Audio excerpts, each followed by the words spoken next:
Welcome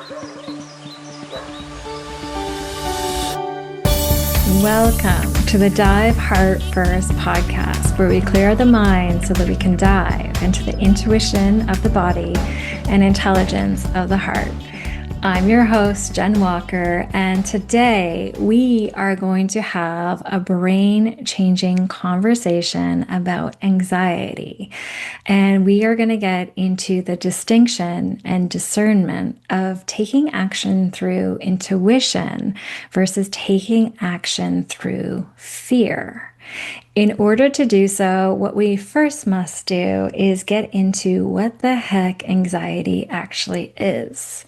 So, how I like to define anxiety is activating energy filtered through a negative belief. So, let's break that down just a little bit further. So, any sensation that arises in our body in the form of an emotion is coming up to get us to do something. When sensations arise that are valuable and useful, that sensation will get us into action with something that is possible to do and good to have done. So we could argue that any sort of sensation that arises in the form of an emotion is activating energy. And with anxiety, it's filtered through a negative lens or negative belief. The reason I say that is anxiety is the same as excitement experienced in the body. And the only difference between the two is the way in which we look at things.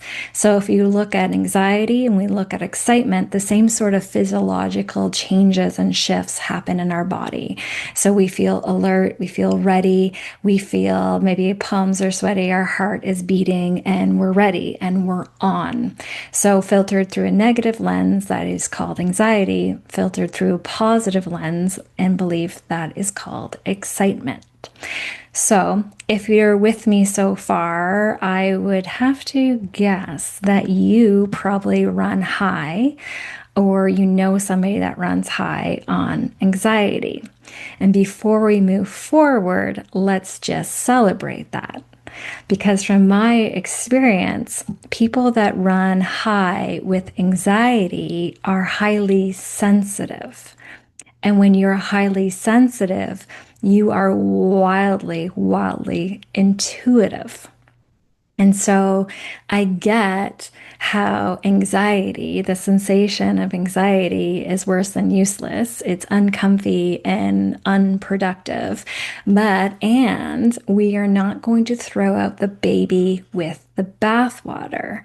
You are also wildly intuitive. So in a moment, I'm going to take you through a process to hone that intuition and to utilize that sensation of anxiety to your benefit.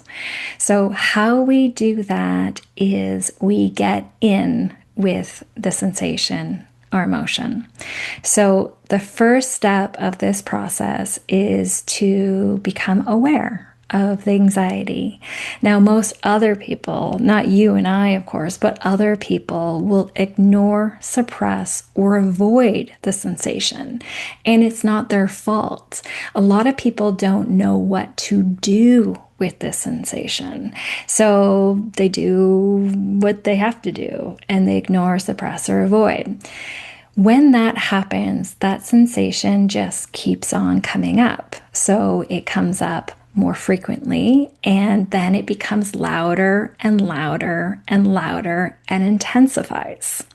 So just by you and I being with it and noticing that sensation that we will refer to as anxiety, just that alone starts to make it more useful.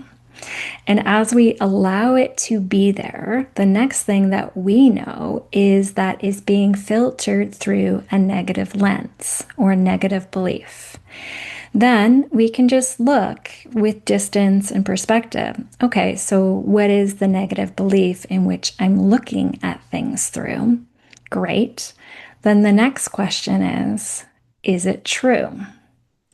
And then after that, the final question is how to act with it. So I'm going to run through a couple different examples and you'll really see how this takes form. Okay.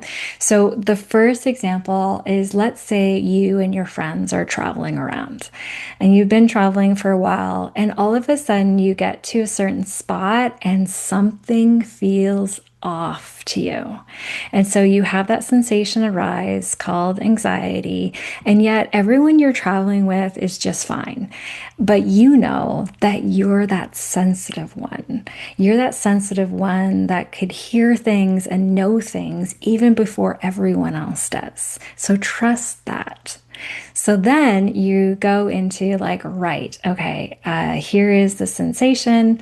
I know it's a sensation that comes up filtered through a negative belief. What is the belief here? And the belief with that might be, oh, we're unsafe, or there's danger here. It's dangerous. Then you're going to just check it. Check that belief by asking, is it true? The first line of this that you're going to want to investigate is with the prefrontal cortex. You're going to get into the objective, rational part of your mind and just take like a tally. So we're going to take this and then bring it into your intuition next. But first, we want to tick off all these boxes. So you're going to look around, like think about where you're staying. Are all the doors, windows secure? What about the area? Maybe talk to a neighbor, maybe talk to a local, maybe do a Google search, like get all the data that is possible so that your rational mind can have all the appropriate data to fill in any of the blanks that you have questions with. Then when you have that, you go into quiet.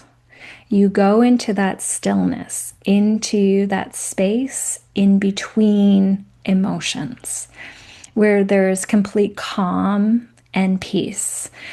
And however you like to do that. Some people like to go for a walk, others just like to close their eyes, get settled, get rooted, get calm, and then find that place of peace.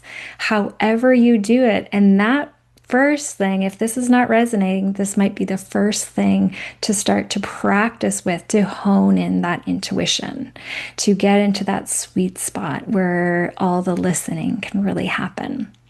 So you're there, you're in that sweet spot of calm, of silence, and just asking the question, looking at that negative belief. Okay, it's dangerous. Is it true? And listening, however you hear your intuition. So you literally might hear things, you might know things, you might see things, you might sense things. However your intuition speaks to you. If you don't know, great. This is just a practice. And intuition is like anything else. It's like a bicep curl. The more you do it, the more you develop that connection and communication and listening to your intuition. So as you're there, you ask the question, is it true? And you listen.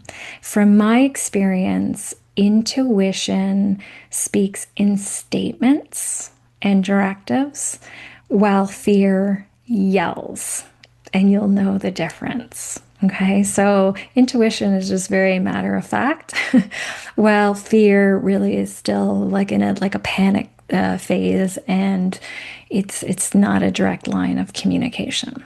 Okay, so when you have the directive, and for this example, you might get like, yep, it's dangerous.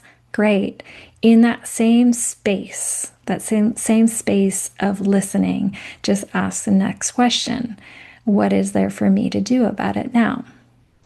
And get the directive. It might be a directive of like, oh, make sure everything is locked, make sure blah, blah, blah, blah, blah, and do it. So then take the action and then listen. Listen, did the sensation go away? Because remember, any sensation arises to get us to do something of value, good to have done, possible to do. If you do it, the noise will go away, the sensation will go away. But say you listen to your intuition and you secure the doors, the windows, but it's still there, run through the same process. The next thing you might hear is, you got to move. And these are the things where it might be so nonsensical. And this is the point where you discern and decide whether or not you trust your intuition. If you've been at this game for quite some time in life and you've had enough experiences that after you say to yourself, ah, I wish I trusted my intuition, let that be your permission now just to trust your intuition. Okay. So you'll know things before you need to know things. So if you know things, just know that you know and make the changes and notice that the sensation goes away. Okay, so that's example number one. But let's run through another example. So, say, for example, you are thinking about starting a business and you notice the same sensation of anxiety. Great. Most people ignore, suppress, avoid. You don't do that. You let it be there. You get curious with it like a mad scientist, like, oh, this is an opportunity to hone my intuition. It's giving me a directive, an action to take. Okay, what is that? So already there, where we get curious with the sensation, we'll start to shift it. So we get curious. Oh, right. Anxiety is is filtered through a negative belief. So what am I believing about starting a business? I'm believing that it won't work out. With something like that right there is still at a very superficial belief. So I would dig a little bit deeper. And what I mean by that is we know we have the root belief when a 0 to 6-year-old would be able to understand it. So if the belief is like, oh, it won't work out, go a little bit deeper. And how you do that is you just ask, what would that mean? So say the negative belief that first came through is, oh, if I start a business, it won't work out. Okay, what would it mean if it doesn't work out? Oh, then I'm a failure. Okay. What would it mean if I'm a failure? Oh, then I'm definitely not lovable. Oh, okay. What does it mean if I'm not lovable? Oh, yeah, I get kicked out of the tribe and die. So, at the base level, the rudimentary root fear or concern that it has been filtered through is actually the same as before. And I gotta say, spoiler alert, the negative belief or anxiety is always surrounded with safety and danger. So even if you want to skip forward to that every single time, still like the investigation work is kind of interesting. But if you want to default just to get to everything sooner, be like, oh, I notice the sensations of anxiety arise. Oh, I know that the lens I'm filtering this through is around safety and danger. Okay, next level, is it true? This is where, if you're starting a business, there is a lot of risk involved. So, this is where you get into your rational brain, you do all your research, you see everything that there is there. Then you have your own talents, gifts, wisdom, experience. Then you go, boom, into your intuition. So, get into that space in between where there's deep listening and ask the question about this. Is it safe? Is this true? Is starting a business dangerous? And you might hear, yes, it is, but do it anyway. Or, no, it isn't, and then do it anyway. So the action that is there to get done is to do the scary thing, to get into action, to do the things that you don't know how to do yet, to acquire new skills, do all those things, keep it moving, and just don't die. And as you do things and acquire more skills, then all of a sudden, and you don't die, the nervous system becomes accustomed to doing these things in business. And then bada boom, bada bang, you're in business. So there you go. I hope that was useful and valuable. And it's just a different way to look at anxiety as an opportunity to hone our intuition. And if you've listened to this podcast long enough, I know that you're wildly sensitive and wildly intuitive, and your sensitivity is your superpower. So I'd love to hear from you, maybe even taking this process through to different things that have been concerning you, and let me know. Let me know what you notice. So looking at it, noticing the sensation, noticing the belief, questioning, is it true? And then questioning what the action is and taking the action, listening to see if the energy goes away. Ding, ding, ding. You know you got it right when the energy goes away. If you don't quite have it, then there's more action to take. And then bada boom, bada bing, you're in business. All right, that's it for me today. Until next time, thank you so much for spending this part of your day here with me. I love you, and go out and have an absolutely tremendous day.